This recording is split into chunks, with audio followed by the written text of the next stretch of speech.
पूछा जाए, कुछ समय पहले हिंदुस्तान की सरकार ने जब एनआरसी वगैरह लागू की थी, तब तरह तरह की बातें हो रही थी कि बांग्लादेश से, पाकिस्तान से, अफगानिस्तान से केवल आप मुसलमान को छोड़ के बाकी को क्यों लाना चाहते हैं।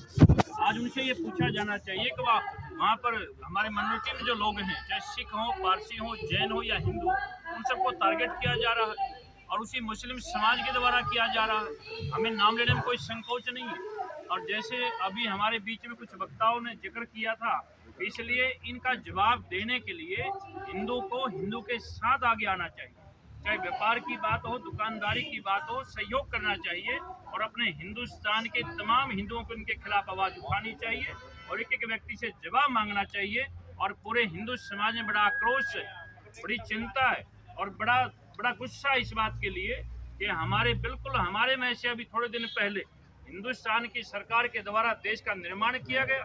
वही लोग भीख मांगते थे, वही लोग हाथ जोड़ के खड़े थे और आज वही हिंदुस्तान के केवल हिंदू बहुल क्षेत्र इसलिए उनको टारगेट करते हैं। तो हम बहुत आक्रोश में हैं और हम मांग करते हैं हिंदुस्तान की सरकार से भी, आवाम से भी, कि इसका पुरजोर विरोध किया जाए और यूं ही हिंदू सम्मेलनों के माध्यम से अपने संगठन को मजबूत बनाया जाए। क्या करना चाहिए? लगातार जो घटनाएं हैं वो हो रही है। इससे पहले भी जब एक हिंदू के यहाँ पे उसको जला दिया गया था, उसके बाद पूरे देश में आक्रोश देखा गया, लेकिन उसके बावजूद ये आंकड़ा रुका नहीं है। इसमें खासकर महिलाओं की बात की जाए, पीड़न और रेप जैसे मामले ज़्यादा है। ये बताइए, जो बांग्लादेश में हो रहा है बाकी सरकार क्यों नहीं बोल रही? बाकी सरकार कुछ क्यों नहीं कर रही? पहले मुगलों का देश था, मुगल राज था, सब मस्जिदों के अंदर हमारे मंदिरों की मूर्ति हुआ। आज मस्जिदों को खोद के वहाँ पर शिवलिंग लिखट रहे हैं, वहाँ पर शंकर भगवान के चित्र लिखट रहे हैं। क्यों लिखट रहे हैं? हम पे पहले भी जुल्म हुआ था, आज भी जुल्म हो रहा है। जरूरी नहीं है, उनका तो 100 कोस का भी एक भाई है और हमारे 1 कोस का भी भाई नहीं है। बताइए क्यों? हमारे हिंदू भाई मर रहे हैं तो सब हिंदू जगो ना। कहने से, बात करने से कुछ नहीं होना। मैं बोल दूं कुछ नहीं होना।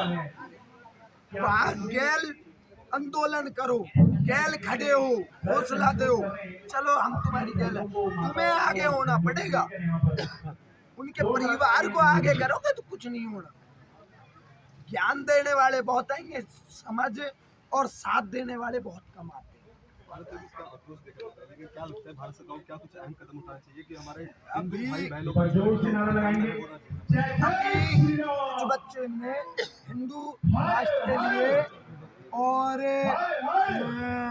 मद्रासे मुद्रा को मुक्त करवाने के लिए, आकाश चौधरी कुछ ऐसा नाम है उस बच्चे का, दक्ष चौधरी, उसने पीड़ा उठाई थी गौ माता के लिए भी और वृंदावन को, मथुरा वृंदावन को इनको से मार्क्स मुक्त करवाने के लिए दूर करी थी दक्ष चौधरी। उनको जेल में घेर दी। क्यों घेरा था भाई? वो तो अच्छे कर्म कर रहे हैं, अच्छे साथ दे रहे हैं, वो हर हिंदू की गैल खड़े हैं वो बच्चे और उन पे ही आवाज उठ रही है। खुद कुछ नमूने हमारे हिंदू समाज में भी है जो हमारे हिंदू को ही बदनाम कर रहे, खुद हमारे भगवानों को बदनाम कर रहे, कोई वो नहीं कर रहे।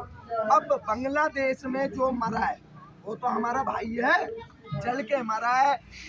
पुलिस वाले ऐसे खड़े हैं, सरकार वहाँ की ऐसे खड़ी है जैसे कुछ हो ही नहीं रहे, कि जैसे आम आदमी उनके सामने मारा जा रहा है। तो मैं तो सभी हिंदूवासी से कहूँगा, सब इससे ज़्यादा से ज़्यादा कड़ी सजा सुनवाए और मोदी जी से प्रार्थना है, योगी जी से प्रार्थना है, बांग्लादेश को जितने भी हिंदू है उनको अपने भारत में लाया जाए और जितने भी बांग्लादेशी हमारे हिंदुस्तान में रह रहे हैं उनको मार कर भगाया जाए यहाँ से। बहुत धन्यवाद। तो देखिए, साफ तौर पर ये कहना है कि हिंदुओं के साथ अत्याचार हो रहा है।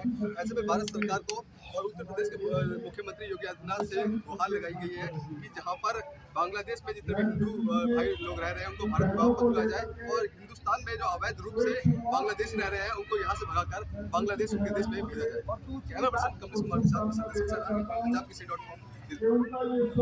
गौ माता के लिए तो इसमें गौ माता के लिए लिखिए गौ माता के लिए।